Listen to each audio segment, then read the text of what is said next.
নবুয়তের উপরে চুমা খাইছে।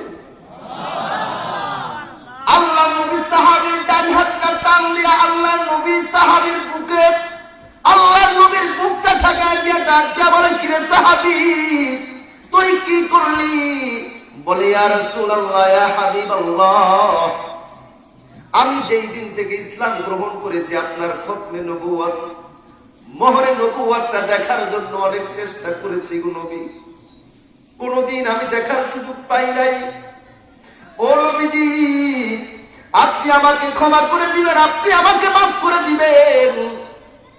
আপনাকে আঘাত করা আমার মনের ভিতরে একটু ছিল না। আল্লাহি তাল্লাহি বিল্লাহ, আমি আল্লাহর কসম করে বলতেছি, ওই রব্বে কাবার কসম করে বলতেছি, আমি সাহাবী আপনার গায়ে কোনোদিন আঘাত করতাম না, কিন্তু আমি যেই দিন থেকে ইসলাম গ্রহণ করেছি আপনার মোহরে নবুয়তটা দেখার জন্য অনেক চেষ্টা করেছি, কিন্তু পারি নাই। আজকে মনে করলাম যে আপনার খতমে নবুয়তটা দেখব। ও নবী, আমি আজকে খতমে নবুয়তের উপরে চুমা খেয়ে আমি নিজেকে নিজে ধন্য করলাম। আল্লাহ নবী চোখের পানি ছেড়ে দিয়ে বলে, সাহাবী রে, তুই আমার মোহরে নবুয়তের উপরে চুমা খাইছিস না রে, তোর জন্য জাহান্নাম হারাম করে দিয়েছি। জোরে জোরে চিল্লা বলে আল্লাহু আকবার, আল্লাহু আকবার।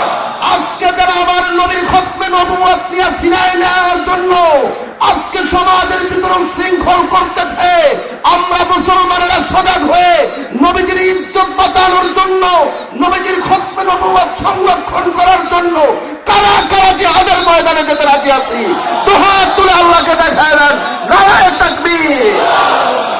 এজন্য ভাইরা আমার,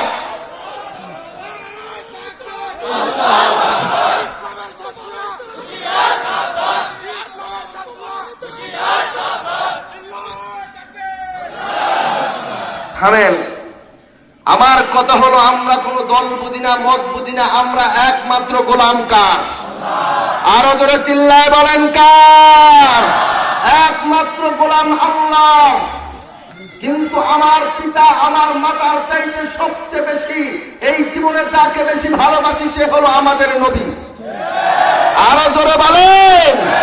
আমার নবীর খতমে নবুয়ত কেউ নিয়ে ছিনিমিনি খেলবে আর আমরা মুসলমানেরা হিজলার মতো চেয়ে থাকবো, এমন মুসলমান, এমন নবীর উম্মত আমরা না। কথা বলেন ঠিক না বাকি?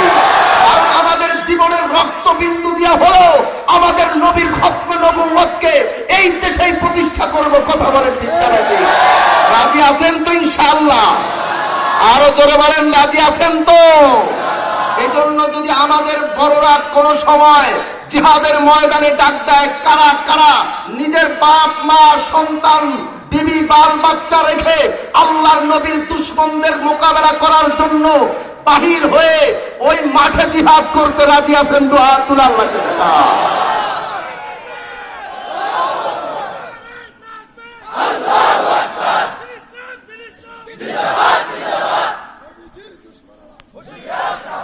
ভাইরা আমার।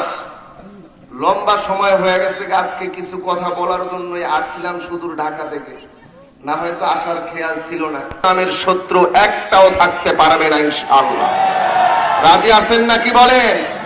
আমরা তাদেরকে শ্রদ্ধা করি, সম্মান করি, তাদের জন্য আল্লাহ তাআলার কাছে দোয়া করি, আল্লাহ তাআলা যেন তাদের মতো নেতা আমাদের সকলের বাংলাদেশের জনগণের ভাগ্যে নসিব করে দেয়। সকলে বলে আমিন।